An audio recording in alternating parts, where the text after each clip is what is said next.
Mi nombre es Antoni Espinal Bailón, pertenezco al grupo número 4, integrantes Andrea Ruiz, Paula Rodríguez, Gilas Contreras, Karina Salto, Leo Dan García. Breve resumen de la biografía de Julio Verne. Jules Gabriel Vernes, conocido en los países hispanohablantes como Julio Vernes, nació el 8 de febrero de 1828 y falleció el 24 de marzo de 1905. Fue un escritor, poeta y dramaturgo francés célebre por sus novelas de aventura y por su profunda influencia en el género literario de la ciencia ficción. Entre aquellos encontramos grandes obras literarias, como por ejemplo De la Tierra a la Luna, La Isla Misteriosa, La Vuelta al Mundo en 80 días y El Viaje al Centro de la Tierra, entre muchas otras obras literarias.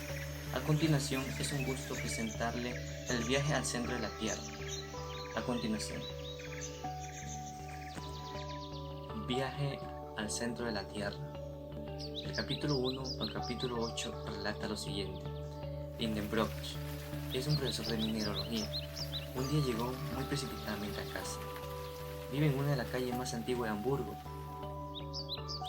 Marta, que es la empleada y vive en la misma casa, preocupada por la situación de que aún no está la comida, le comunicó a Axel. Axel es el sobrino del señor Lindenbrock. A lo que Axel respondió a Marta y dijo: tú no tienes la culpa que la comida aún no esté lista. Mi tío ha regresado mucho más antes de lo normal, de siempre. El señor Lindenbrock, al ingresar a casa, subió a su despacho, un lugar de trabajo, y con él llevaba un libro. Al rato llamó a Axel, a lo que Axel acudió rápidamente al despacho. Le dijo: he encontrado un libro en la biblioteca del judío Hevelius, cuya obra original es islandesa. De aquel libro se cayó un pergamino. Ese pergamino contaba de 132 palabras, de las cuales 79 eran consonantes y 53 eran vocales. Medía 3 de ancho y 5 pulgadas de largo. Se interesó mucho por el pergamino del señor Lindenbrock, a lo cual utilizaron varios métodos para descifrar el contenido del pergamino, pero no lo lograron. No hacía caso a nadie, estaba muy concentrado en lo que quería conseguir. Marta subió y le dijo que la comida ya estaba lista, a lo que el señor Lindenbrock dijo que no. El Axel sí, voy a comer, y dijo: mi tío está muy preocupado y interesado por descubrir lo que está escrito en el pergamino. Marta dijo: es la primera vez que no viene a la mesa. Axel respondió: yo comeré por él y por mi tío. Al rato el tío bajó del despacho y salió de la casa, y Axel terminó de comer y subió al despacho. Cogió el pergamino e intentó descifrar las palabras. Se dio cuenta que habían 4 idiomas diferentes en una sola frase. Mientras tanto el tío estaba afuera, él decidió practicar de una y otra forma. Se dio cuenta que del inicio no encontraba nada, pero si leía del final hacia el inicio, encontró la solución. Descubrió el contenido de la frase y dijo: esto no lo puede saber mi tío Lindenbrock ni Graunbe. Graunbe era su prometida. Le parecía a Axel una locura, porque sabía si se lo decía a su tío, él iba a querer ir a Islandia. Entonces decidió lanzar el pergamino al fuego de la chimenea. En ese momento la puerta se abrió lentamente y el señor Lindenbrock estaba de regreso, a lo que Axel cogió el pergamino y lo dejó en la mesa. El señor Lindenbrock dijo: ni tú, Axel, ni nadie en esta casa comerá hasta que yo descifre este pergamino. Axel, preocupado por la situación, tanto por él y por Marta, decidió contárselo, ya que Marta fue al mercado y la puerta estaba cerrada. El tío Lindenbrock pasó largas horas sentado intentando escribir ese pergamino. No hablaba ni miraba a nadie, ni decía nada, absolutamente nada. Pasaba fijamente mirando el pergamino. A lo que el tío Lindenbrock iba a salir de casa, Axel le dijo: tío, la llave. A lo que el señor Lindenbrock respondió: ¿cuál llave? ¿La de la puerta? Axel dijo: no la del pergamino. El señor Lindenbrooks lo miró de una manera muy curiosamente y le dijo a Axel: si lees del inicio hasta el final no encontrarás nada, pero si lees del final hacia el inicio encontrarás el secreto. A lo que el señor Lindenbrooks cogió el pergamino y lo leyó y lo miró atentamente, y de su expresión de la cara salió una alegría, y de su labio escucharon esta palabra: Arse Sanusen. Estaba con mucha alegría y le dijo a Axel: ¡qué barbaridad! ¿A qué hora es? A lo que Axel le respondió: son a las 3. Que sirvan la comida, dijo el señor Lindenbrooks. Estando en la mesa, practica con Axel y le dice: Axel, ahora ya no eres mi sobrino, eres mi colega, eres un gran muchacho. Axel sabía que en una hora podía satisfacer su necesidad de apetito, pero ya el secreto estaba revelado. El señor Lindenbrooks le dijo que guardara secreto sobre aquello, que nadie podía saber acerca del pergamino. Y también le dijo que hiciera su maleta. Axel preguntó: ¿la maleta para qué? Lo vamos a Islandia. Axel, al terminar de comer, salió de casa y se encontró con Graumbe. Graumbe le dijo: pero si yo fuera tú, yo fuera, pero como soy mujer no serviría para nada. A lo que Axel le dijo: eso lo dice hoy, pero mañana pensará diferente. Graumbe le dijo: lo que yo pienso hoy, lo pienso mañana también. Al día siguiente, Axel le tocaba irse en un tren, para así zarpar en un barco que lo llevaría hasta la capital de Dinamarca. Allá visitaron un museo cuyo director era un viejo amigo sabio, y con él llevaba una carta. El director era Thomson. Lindenbrooks y Axel hospedaron en un hotel allá, y el señor Thomson, junto con el señor Lindenbrooks y Axel, recorrieron los muelles en busca de un barco que lo pudiera llevar hasta Islandia, y allá encontraron un guía que era Hanno. Muchas gracias.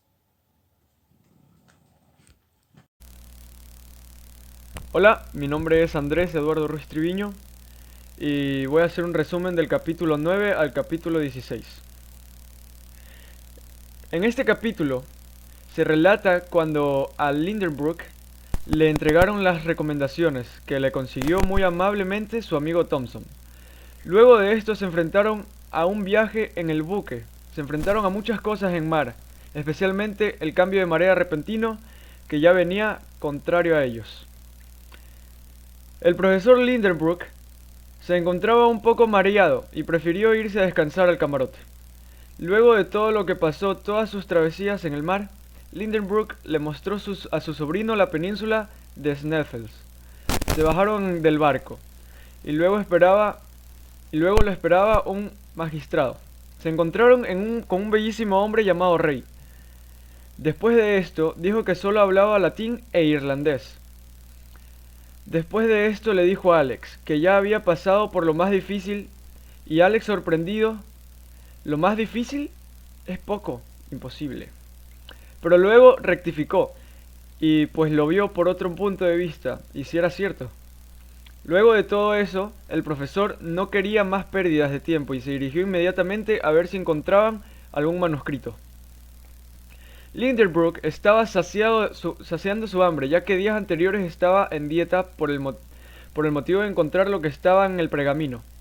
El profesor comía más comida danesa que islandesa, y el Fridriksson comía la islandesa que la danesa, ya pues pertenecían a lugares diferentes. Mientras Alex comía, observaba al profesor que hablaba con Fridriksson, pues que intercambiaban palabras, unas en danés y otras en latín, como para que Alex no quedara el todo perdido de lo que estaban hablando. El señor Fridriksson le preguntó al profesor que cómo iba con las investigaciones en la biblioteca, pero el profesor le respondió que solo habían libros descabalados en los estantes, y entonces el señor Fridriksson se sorprendió, ya que como no le pudo servir ningún libro para su investigación. Luego de una charla larga, le propuso el profesor que si quería permanecer en la sociedad literaria de su país. El profesor Lindenbrook aceptó con mucho gusto, ya que permanecía a otras congregaciones. Lidenbrook, conversando con el señor Fredrickson, casi se le sale lo que ellos habían encontrado del pergamino, pero fue cauteloso al hablar sobre eso. Entonces el señor Fredrickson de repente le señaló dónde se encontraba la montaña de Sneffels. El profesor, sorprendido, trató de vacilar como si no lo conociese y le preguntó sobre el que si era un volcán apagado por hace 500 años. El profesor, entusiasmado por saber si todo lo que sabía era verdad y no era información errónea, luego de un instante se ofreció a examinar la montaña y el señor Fredrickson aceptó con gusto.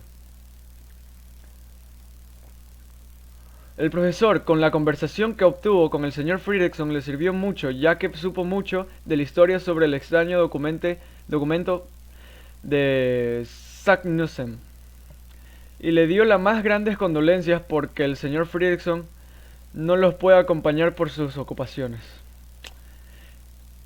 En este capítulo, Alex salió a caminar por la playa y luego se fue a dormir temprano. Cuando se despertó, vio que su tío estaba conversando y rápidamente se levantó, se dirigió donde su tío, que se encontraba hablando con una persona alta, atlética y muy dotada de fuerza. Luego de escuchar que estaba hablando de Márquez con él, Alex comprendió cómo era él. Pero lo que había dicho el señor Fredrickson, de que él era un cazador de gansos, pues nunca había adivinado su profesión. El cazador solo robaba plumas de las gansas y no de los gansos, ya que no son tan valiosas. Este personaje, el cazador, es llamado Hans, por el cual nos acompañaría todo el viaje al centro de la Tierra. El día 14 se emplearon a organizar estos diversos objetos y nunca por la tarde comieron en el Barón de Trampé, en compañía del alcalde y el doctor. Pero no se encontraba el señor Fredrickson, ya que se encontraba en desacuerdo con el alcalde de una administrativa. El viaje que por fin emprendieron estaba en buena hora, y ya que gozaban de un buen ambiente. Hans marchaba como si nada en la cabecilla, y atrás se encontraban los 4 jinetes que les acompañaba. Luego, Alex, observando a su tío en el jinete, se echó a reír, ya que parecía que había montado en él un centauro de 6 pies. En el camino se encontraron con un poco de dificultades, ya que iban a cruzar por una parte peligrosa, y pues el jinete no quería cruzar, ya que le parecía un poco peligroso. Ya se había hecho de noche pero en Islandia había algo extraño o casual en Islandia, que en meses de julio y junio no se pone el sol. Más adelante encontraron una mansión donde hospedarse. Los atendieron muy bien en la casa, aunque el profesor le desagradaba el olor que tenía. Luego de esto le invitaron a la cocina, ya que también servía de comedor. Cenaron y el profesor comió, ya que tenía mucha hambre por su camino tan largo. Después de la comida se acostaron a dormir. En junio 19 el camino encontró muchos obstáculos, ya que estaba un poco barroso y el camino se tornaba un poco difícil de pasar. Se encontraron con una estructura volcánica muy antigua que había estado en ese sector activo. Al llegar a Stapi, es un lugar como de unas 30 chozas construidas sobre una edificación del mar de lava. En el libro describen un poco sobre este basalto. También oyeron hablar sobre las calzadas de los gigantes de Irlanda, de la gruta de Fingal. Alex le entró otra vez la intriga, pensó preocupado: ya no puedo resignarme de nada. Estoy al lado de Sneffels y no en Hamburgo. Ya no puedo cambiar el parecer. Estaba asustado, ya que miraba todas las posibilidades que le podían pasar. Nadie aseguraría de que el volcán haga erupción. Alex le presentó sus preocupaciones a su tío y no lo tomó mal, sino que en cierta forma pensó también lo mismo. En su recorrido solo alcanzaron a ver 2 casquetes de hielo. Perseguían al cazador, que es su guía, que los dirigía en estrechos senderos. A medida de que subía el Sneffels, Hans andaba con el mayor cuidado y especialmente con mucha paciencia, ya que el terreno se veía muy peligroso. A Hans no le dio inconveniente porque ya estaban en la pendiente y era muy peligroso. Entonces siguieron su caminata por 5 horas más. El profesor le agradeció con el alma, ya que si no fuera por Hans no estuvieran vivos en los arrecifes. Más o menos a las 11 de la noche llegaron a la cumbre de la montaña de Sneffels. Y Alex, antes de colocarse el abrigo, se dio cuenta del sol, de la medianoche, en la parte inferior de su carrera.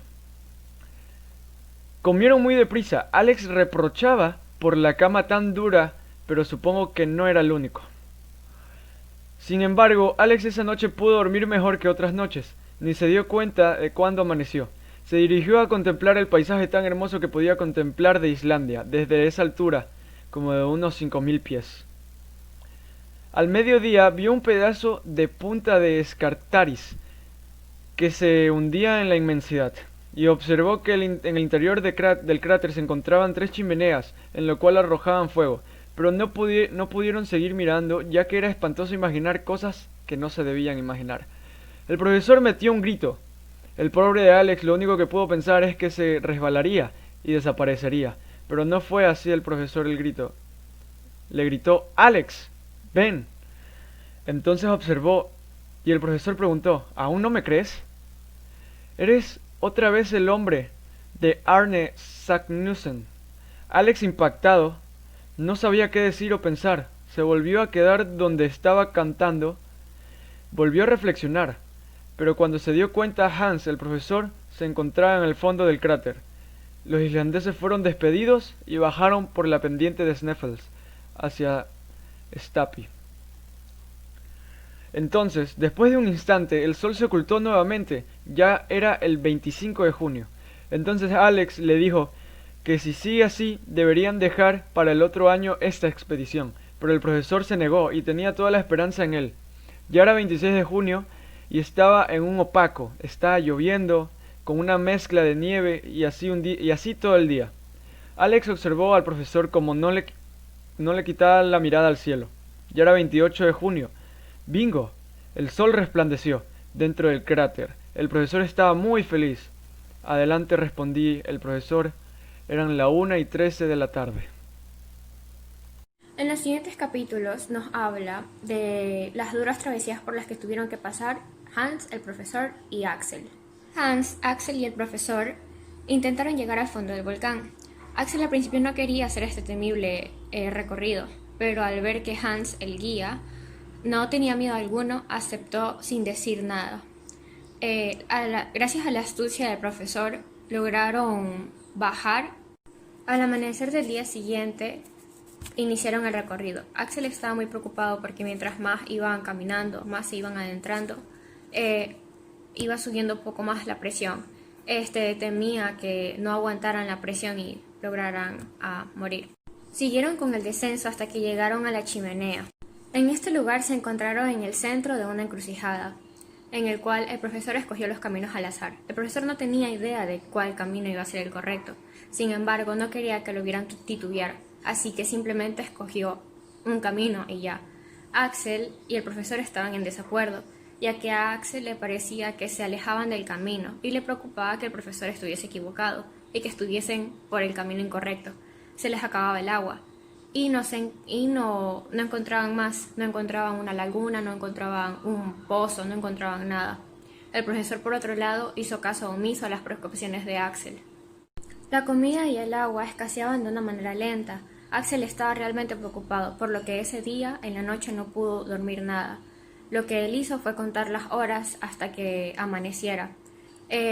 Siguieron andando y por el camino en el que ellos estaban había un alto grado de nitrato de amonio. Tuvieron suerte de haber llevado los aparatos de Rutherford y no haber llevado alguna antorcha o algo así, porque de haber sido diferente hubiesen ocasionado una gran explosión y hubiesen muerto así. Con poca fuerza siguieron el camino. Ya no tenían agua, aunque el líquido quedó reducido a ginebra. Axel ya no soportaba más y el profesor mostró algo que no había mostrado antes: el cariño.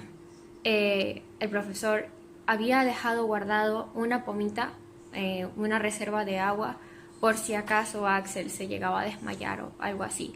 Y esa reserva se la dio a él y a Axel le pareció una muestra de cariño. Sin embargo, este momento de paz no duró mucho. Axel y el profesor se pusieron en desacuerdo otra vez. Axel quería regresar y el profesor no quería regresar, no quería abandonar tanto esfuerzo para nada. Al final el profesor convenció a Axel de seguir adelante. Mientras más se adentraban, no encontraban ningún manantial, ningún pozo, no encontraban agua. Axel, el profesor y Hans ya no tenían fuerza. Axel se quedó tendido, sin fuerza alguna, simplemente se acostó, todos se acostaron. El profesor y Hans se quedaron dormidos, mientras que a Axel se le dificultó mucho. De repente, Axel vio que Hans se dirigió hacia otro lado. Axel sin fuerzas no pudo gritar, no pudo decirle, ¿a dónde vas, Hans? Axel no entendía por qué Hans había tomado esa decisión de irse. Por un momento pensó que Axel estaba loco. Hans, la verdad o la razón por la que se había ido era para buscar agua. Y así fue, lo encontró. Levantó al profesor y les dio la noticia de que habían encontrado agua. Axel y el profesor se pusieron en marcha, tuvieron fuerzas para ir a buscar agua. Sin embargo, no encontraban el agua. No encontraban, no sabían dónde estaban, escuchaban el ruido pero no sabían dónde estaba. Y con la astucia de Hans pudieron encontrarla. Hans se puso a escuchar entre las paredes el sonido del agua y se dio cuenta que si rompía, si picaba un poco, iba a comenzar a salir el agua. Así que puso manos a la obra y comenzó a picar. Comenzó a picar hasta que salió un chorrito pequeño de agua pero con fuerza. Lo único malo de esto es que el agua estaba tan caliente que no podían tomársela de una, así que tuvieron que esperar. Después de que descansaran, partieron con más energías. A Axel lo invadió el buen humor, así que siguieron adelante y se tropezaron con un pozo. Tuvieron que cruzar el pozo con mucho cuidado. El profesor, mientras más se adentraban, iba anotando cada detalle, cada longitud, cada altitud, cada centígrado. De repente, Axel se puso a pensar en que habían estado caminando por horas, días y días. Y luego de eso, de haberse puesto a pensar en qué momento llegaremos o en dónde estamos, se dio cuenta que estaban al fondo del océano. Viaje al centro de la Tierra. Resumen del capítulo 25 al capítulo 32. Se encontraban aún en su viaje el profesor Lindenbrook, el guía Hansel y su sobrino Axel. Estaban exactamente bajo la Atlántida, a 30 leguas del lugar en el que empezaron. De un momento a otro, Axel se perdió. No se dio cuenta que el río que seguían ya no corría bajo sus pies. Entonces, él intentó seguir todas las directrices que su tío le había enseñado y no se desesperó, pero entró en pánico al ver que su linterna se había dañado. Entonces él pensaba cómo iba a estar solo en ese lugar, sin nadie, sin luz, sin alguien que le ayude. Él intentó seguir caminando en la oscuridad. En el lapso de que él caminaba tuvo muchos accidentes. Sangraba su cara. Él sentía cómo la sangre corría en su cara. Entonces él prácticamente ya sin fuerzas pensó que iba a morir allí, cuando de repente escucha las voces de su tío. Entonces él intentó llamar a su tío para poderse encontrar, pero su tío no lo escuchaba. Al darse cuenta, él sentarse un momento a meditar, él se dio cuenta que las voces viajaban a través de las paredes de las rocas de aquella cueva en la que él se encontraba. Entonces él llamó al tío por medio de las rocas y el tío lo escuchó. Entonces el tío le dijo que para poder encontrarlo deberían de juntar los segundos que tardaban las voces de él y del profesor en encontrarse. Entonces, se llegaron a la conclusión de que tardarían legua y media. Axel no quiso esperar a su tío, aunque su tío le dijo que lo iba a rescatar. Él siguió las voces de su tío y de pronto cayó en un pozo. Se pegó la cabeza, quedó inconsciente y al siguiente día, al ya despertar, él se dio cuenta que ya estaba a salvo en los brazos de su tío.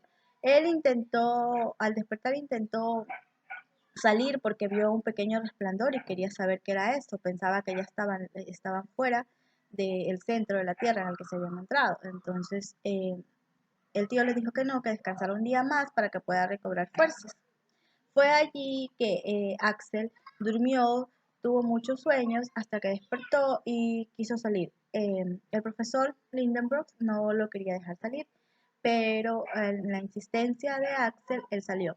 Al salir Axel se dio cuenta de que había un mar frente a sus ojos y quedó maravillado. Su tío le dijo que no era lo único que había, así que lo llevó hacia un lugar en el cual se encontraron unos hongos gigantescos y al ver la expresión de Axel, el profesor le dijo que tenía otra sorpresa para él.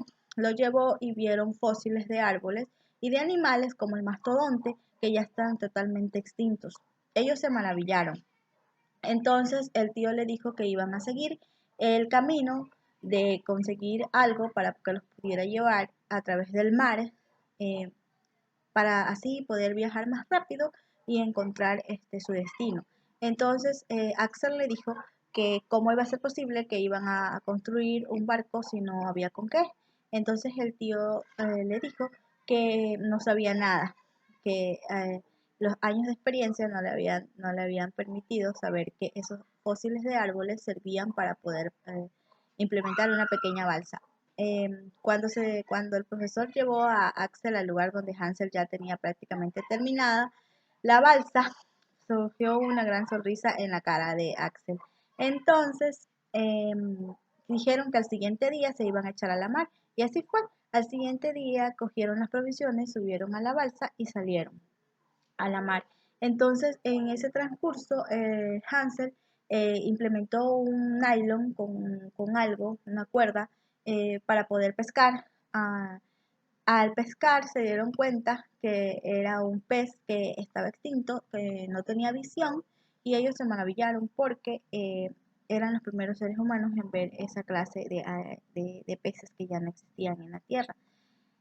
Siguieron pescando y encontraron otras variedades de peces. Al mar en el que encontraron lo llamaron el mar Glauben, en honor al profesor. Bueno, entonces el capítulo termina en el momento en el que ellos siguen su paso por el mar hasta poder encontrar la costa. Sábado 15 de agosto. Al adentrarse al ancho mar que encontraron dentro del cráter del volcán, y el cual bautizaron con el nombre de Lidenbrook, lograron hacerlo construyendo una pequeña balsa, y ese mar parecía nunca acabar. Y bueno, el profesor Lidenbrook ya empezaba a recuperar su impaciencia luego de tanto seguir el mar, más o menos a unas 30 leguas recorridas, aún no encontraban tierra.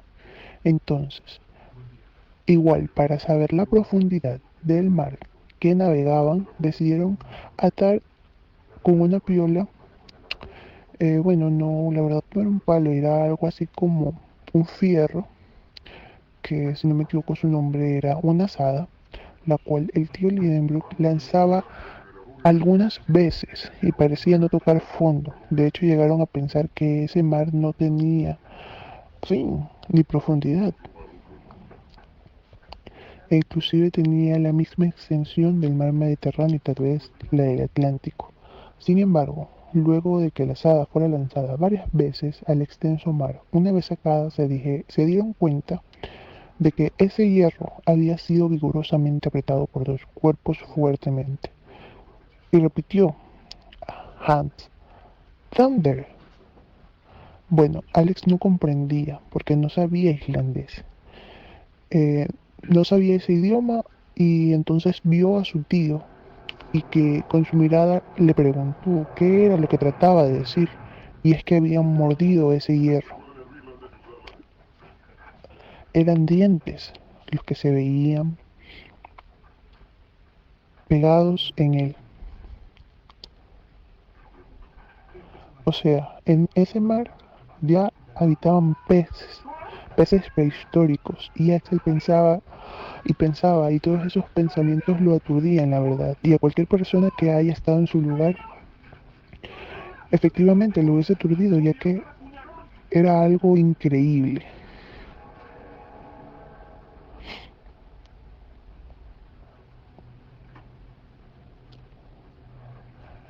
aturdido, ilustrando cosas en su cabeza,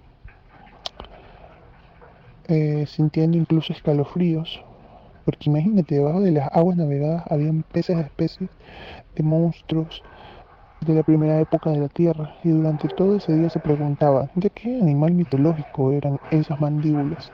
Entonces llega el lunes 17 de agosto y seguía pensando sobre aquellos animales de la época secundaria, mitológicos marinos, que pudiesen ser dueños de aquellas mandíbulas, y se proponía a pensar en qué época secundaria del globo le pertenecían a muchos reptiles y monstruos que reinaban como dueños absolutos de los mares jurásicos, y se estremeció al pensar cuál de ellos estaba bajo la balsa.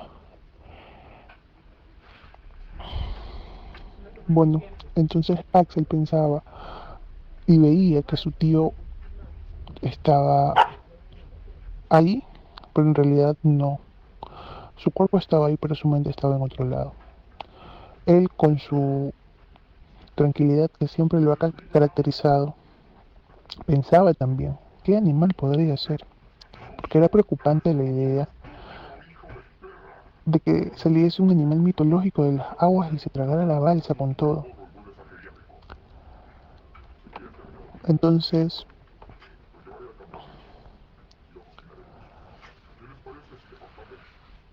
Axel se apresuró a ver las armas que llevaban, como preparándose para lo peor. Incluso el tío Lidenbrook, con su mirada, acertó la acción de Axel para que prosiguiera. Y de hecho fue muy buena idea alistar las armas, por si las dudas, claro, ¿no? Entonces, una vez hecho eso, se durmió por un par de horas y lo levantó un golpe. O sea, algo golpeó la balsa. Él se levanta y le pregunta al tío, tío, ¿qué pasó? ¿Qué sucede? ¿Hemos chocado? Y Hans le indica con el dedo a unas 200 toesas de distancia que miren que era una masa negruzca en forma de montaña, algo gigante, de verdad. Todos quedaron sorprendidos al ver que en el mar entonces estaba un lagarto de un tamaño poco común, o sea, gigante. Y más adelante estaba un cocodrilo. Entonces no sabían en realidad por qué era como una mezcla de animales, y en sí así eran los animales prehistóricos.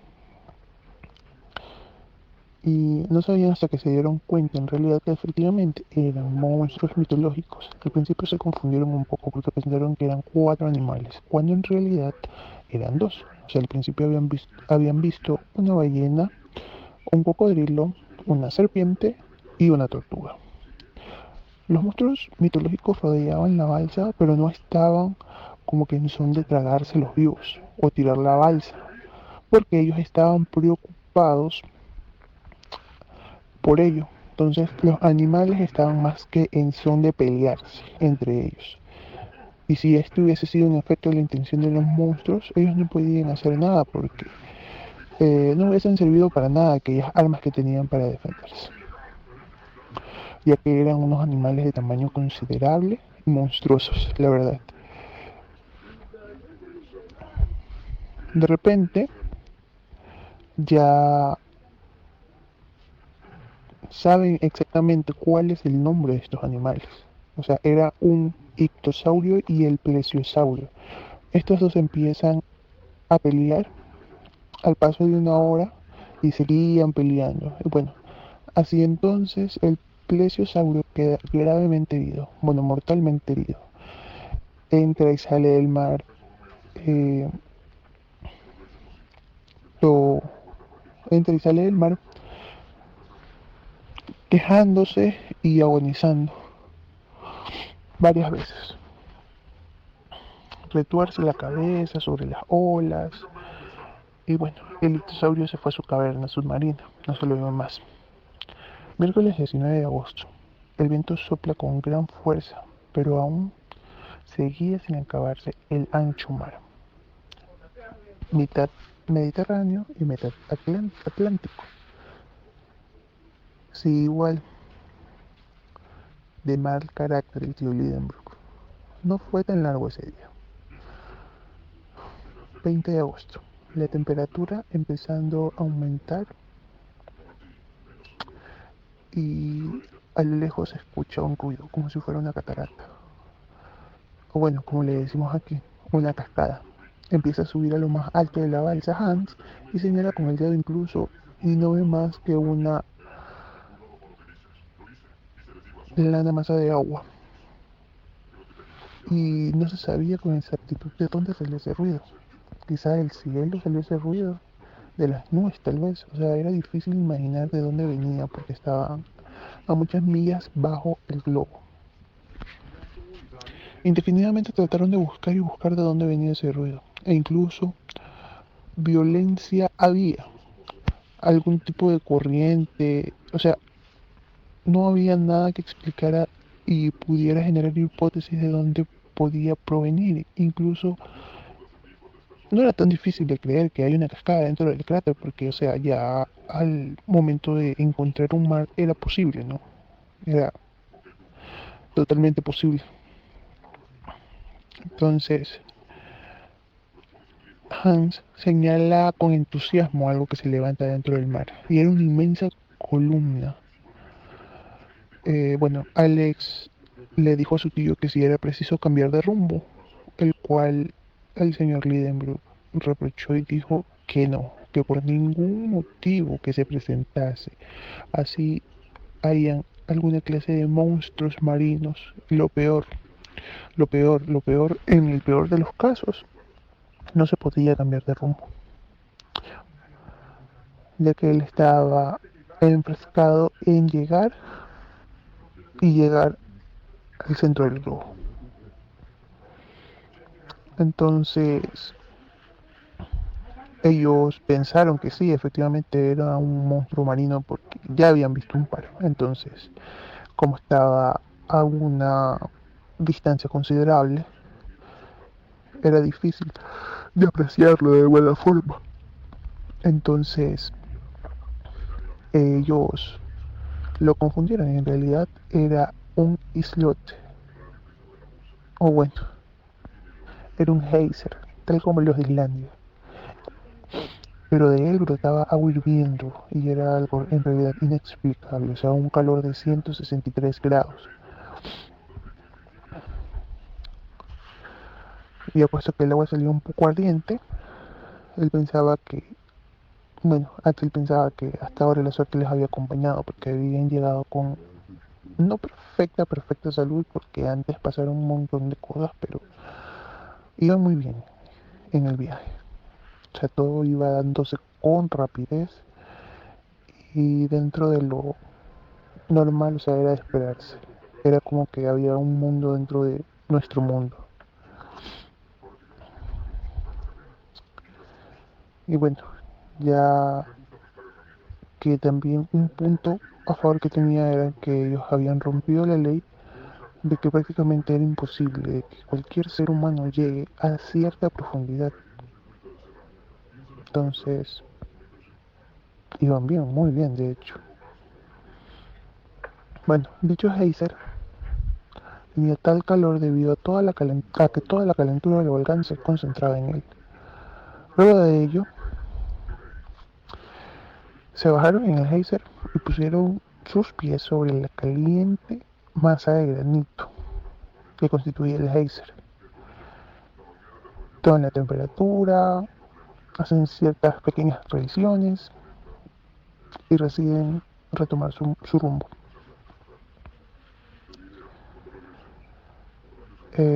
Bueno, viernes 21 de agosto. Al día siguiente el magnífico geyser ha desaparecido. Y bueno, Axel piensa que el tiempo cambiará durante poco. La atmósfera se carga de gases y los relámpagos le avisan la tempestad que está por desatarse. El aire es pesado y el mar está en calma. El tío Lidenbrook acierta que tenemos muy pronto una tormenta. Axel propone guardar la vela y el tío reprocha. Como siempre, no dice que no, porque la tormenta debe guiarlos a tierra. Y entonces es cuando empieza la tormenta. Lidenbrook se cae. Por suerte se alcanza a sostener de una cuerda y Axel lo sostiene. El viento sopla con fuerza y los lleva con gran velocidad. Axel no pudo tomar notas muy detalladas por la situación. Domingo 23 de agosto, siguen siendo arrastrados y están en medio de un ruido inexplicable, que es imposible poder cruzar palabra, los oídos sangran y el calor aumenta con velocidad. Lunes 24 de agosto. La balsa avanza más de 200 leguas del islote Axel. El islote Axel fue bautizado con ese nombre el geyser de granito que encontraron atrás, el que ya estaba mencionado. Y el mar se vuelve incontrolable. Y aún no se puede cruzar palabra por el ruido potente que surge. La electricidad sigue siendo lo propio. De la nada surge un disco de fuego que amenaza a los viajeros. Axel queda atrapado en la balsa y no puede huir de la llama. Luego de tantos desesperados intentos por escapar, lo logra. Martes 25 de agosto. Siguen en el mar siendo arrastrados y se escucha un nuevo ruido. Naufragaron en una pequeña isla de arena caliente y Hans trató de salvar algunas cosas de la balsa ya que habían chocado con peñascos de roca. Llovía cántaros y Hans preparó algunos alimentos. Al día siguiente paró. El mar y el cielo se habían calmado. El profesor Lidenbrock le preguntó a su sobrino cómo había dormido. Y bueno, esto respondió que en lo que cabe, ¿no? Durmió muy bien. Y la verdad es que él respondió que sí, ¿no? Pero o sea, ¿quién puede conciliar el sueño en perfección, se diría, estando debajo de un cráter a altas temperaturas? Y sabrá Dios qué clase de animales, o sea, ya vieron animales prehistóricos y eso era como que catástrofe tras catástrofe. Puede pasar en cualquier momento entonces. El profesor Lidenbrock le dijo que estaba en perfectas condiciones para proseguir el viaje. Entonces Axel le preguntó a su tío cómo sería su retorno a la superficie y él le respondió: o sea, aún no hemos llegado al centro de la Tierra, ¿y por qué preguntas cómo será nuestro regreso? Entonces él respondió que le causaba curiosidad saber de qué manera se iba a efectuar este. El profesor Lidenbrock le respondió que confiaba en que Hans era una persona muy inteligente y confiable, entonces ya buscaría ellos la manera de salir. Luego de encontrar el centro de la Tierra, obviamente. Otra ruta, bueno, al llegar ahí ellos podrían encontrar otra ruta que les permitiese salir más rápido que de la manera en la que entraron, si no les tocará igual regresar y hacer todo el proceso que hicieron hasta ahora, pero en reversa. Bueno, Axel ve que Hans tiene algunas cosas en fila, quitando la sílaba de... Perdón, ve que él tiene algunas cosas en fila, entonces espera que, bueno, hayan podido salvar algunas cosas importantes. Entonces Lidenbrock le da la mano como que agradeciéndole por lo que sí, es como que si Hans siempre le leyera la mente. Y bueno, vaya que se han perdido cosas importantes, incluso almas, aunque la pólvora estaba intacta. Luego de esa llamarada que casi explotan todos, estaba intacta la verdad.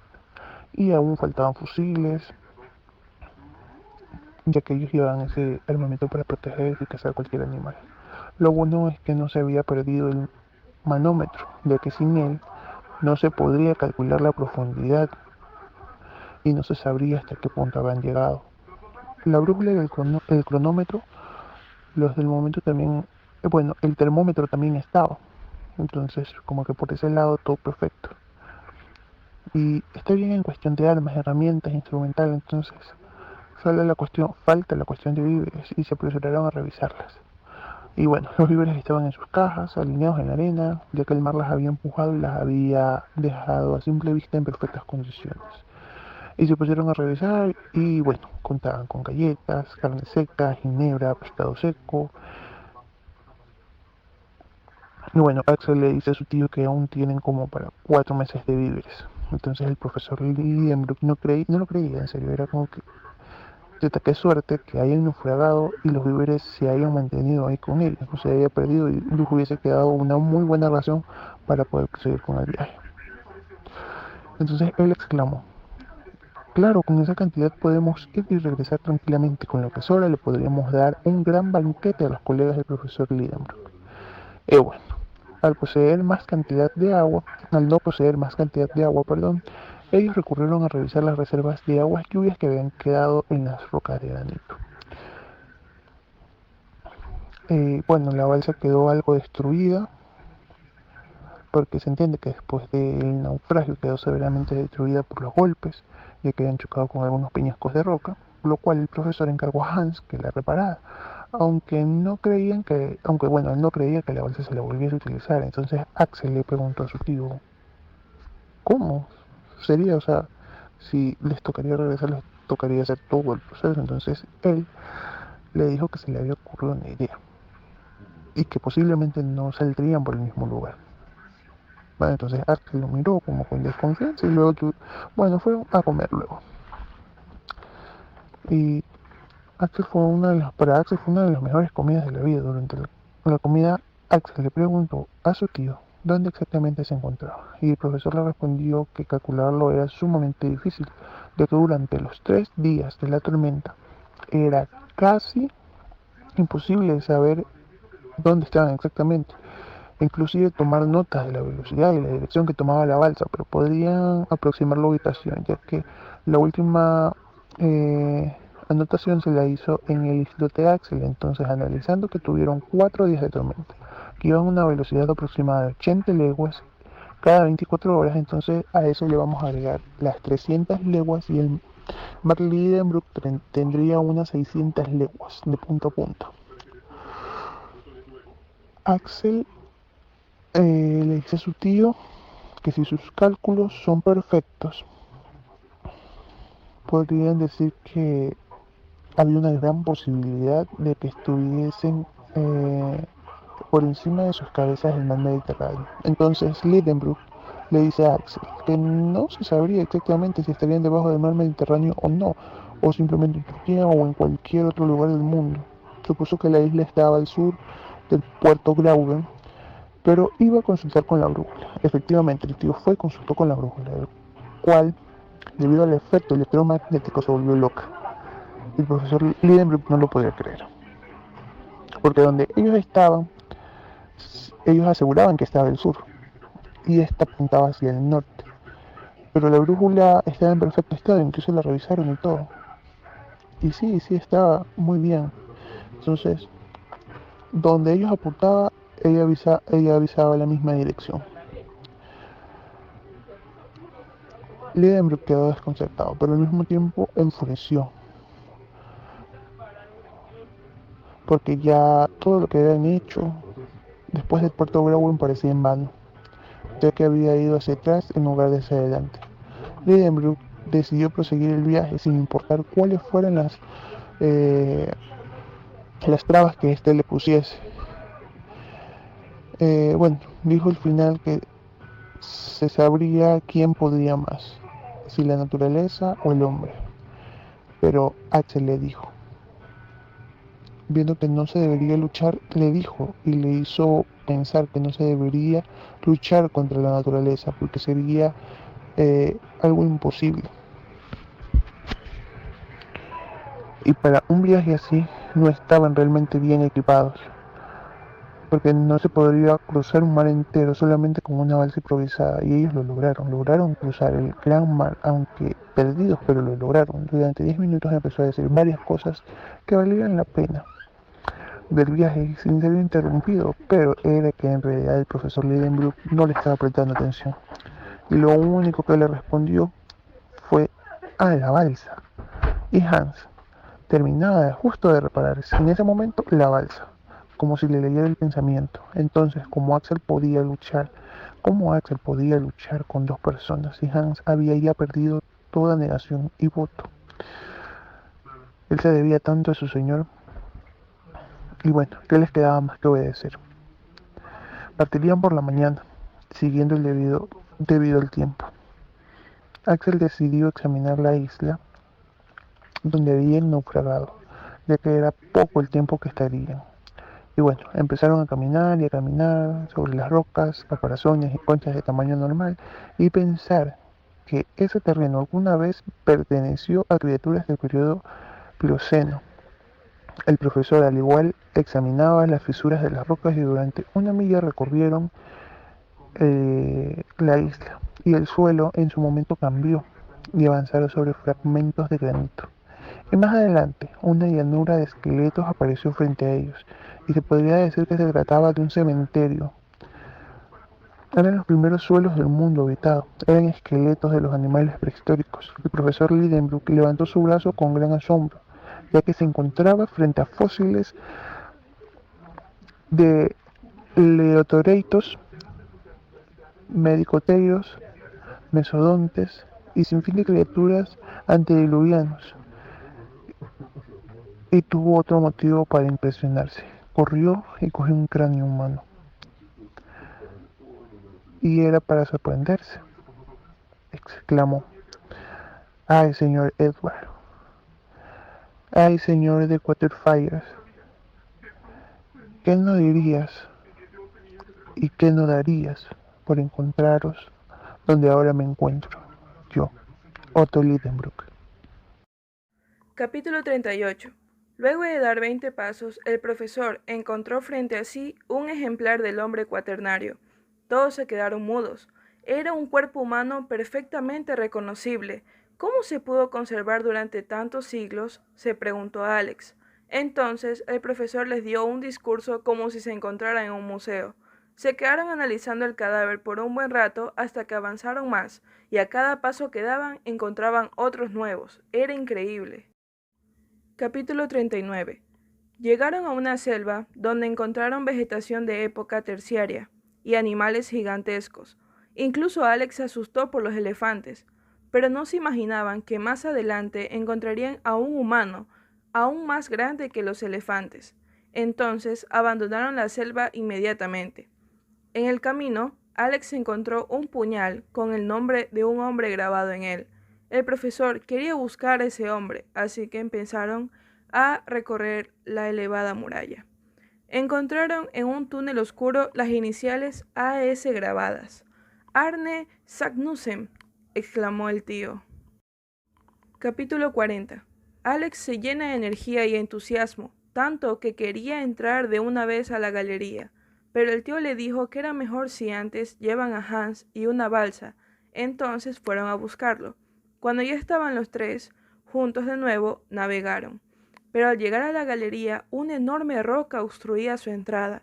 No obstante, Alex decidió que entrarían a la fuerza. «Pasaremos», decía Alex. «Pasaremos», repetía su tío. Capítulo 41. Este día, jueves 27 de agosto, ocurrió algo de improviso. Alex prendió fuego a la mecha y corrió a refugiarse a la balsa, donde se alejaron rápidamente. Pero no esperaban que la explosión fuera tan grande como para que el mar se convirtiera en una ola enorme que los derrumbó y dejó en tinieblas.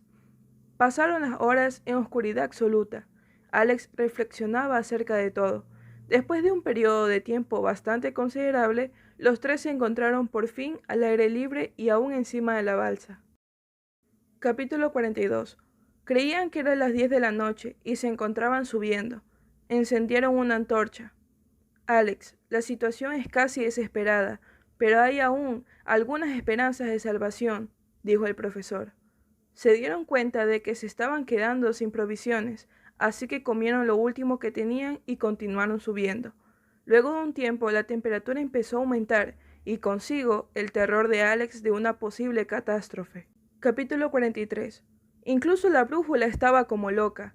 La aguja saltaba de un polo a otro con bruscas sacudidas. De pronto se hallaban dentro de un volcán y con indicios de una erupción.